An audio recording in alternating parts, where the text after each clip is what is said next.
getting arrested was good publicity back in the day. It was a good way to get in the newspaper. Jane Fonda was getting arrested like every Friday or whatever it was when she was doing her climate protests outside of the a bunch of celebrities like to get arrested when it's environmentalist related stuff. Right. But then we have this example where it's like we had one singular day and now we can never let it go. And again, I know this point it's their fetish. They fetishized it. Right. But where are the Black Lives Matter protest arrests, right? What happens when it happens you see what outside of happens DC? to them. They get let off. They get very short sentences or they just get let off altogether. And settlements from the city. Settlements from the city. Yeah, we did a story, Hannah Nightingale at Post Millennial did a story last week about the huge amount of money that cities have been paying out to BLM and Antifa militant activists compared to how much damage was done. It was like $2 billion in insurance damage, the most expensive riots in American history in 2020, and cities have been paying out millions and millions of dollars to people for having arrested them. One guy in LA got paid out like millions of dollars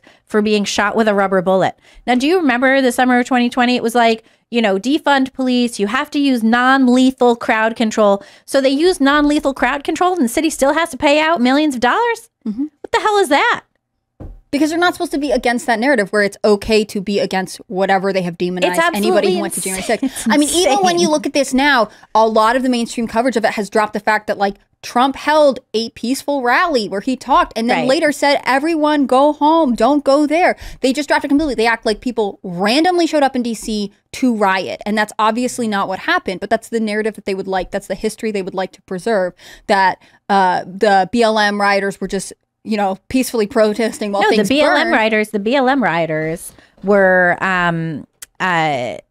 involved in a public health emergency. Yes. Remember? Because racism was a bigger public health emergency than COVID. That's so true. I'm never forgiving the whole COVID thing. I'm never getting over that. On January 6th, there was some violence. Obviously, some people rioted, smashed stuff up. There was a riot for sure. There was a lot of people rioted. So Owen going there. It was a riot. And saying. Other side of the building.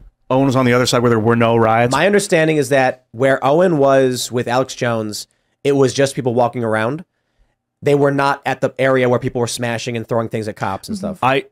Trespassing, I get it. Technically, I guess I can wrap my mind around it. But for him to say Democrats are tyrants, death to kill them, kill the tyrants, like, is that what he said? That he said these people are the tyrants, now kill the tyrants. Well, that's kind of like saying kill those people. I don't disagree to it, but the way you phrased it is a bit unfair. He did say the Democrats are posing as communists, but we know what they are. There's tyrants, death to tyranny, death to tyrants. So I agree with what you're saying, but the way you said it was a little bit aggressive. It wasn't like an imminent threat to violence. He wasn't calling like, I want you to go this name, this person at this place, kill. Like, he wasn't saying that, so it wasn't illegal to say that. But if you say that in front of a mob, and then the mob gets angrier, I mean, but it is like oh, won't someone rid me of this priest? Right. Right. But regardless, what's he charged with? Just trespassing. In which case, this is immaterial to his sentencing. You're right. His speech is not relevant. Yeah. Right.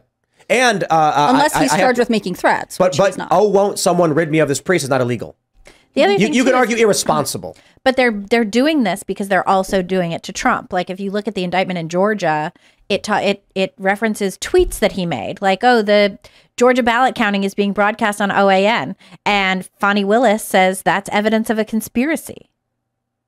Which doesn't make any sense. I think the fact if you look at the like hundreds of counts, I think the fact a lot of them are social media posts. The DA in Georgia did not indict Loeffler, Perdue, and Graham shows it's entirely political to go after Trump's administration.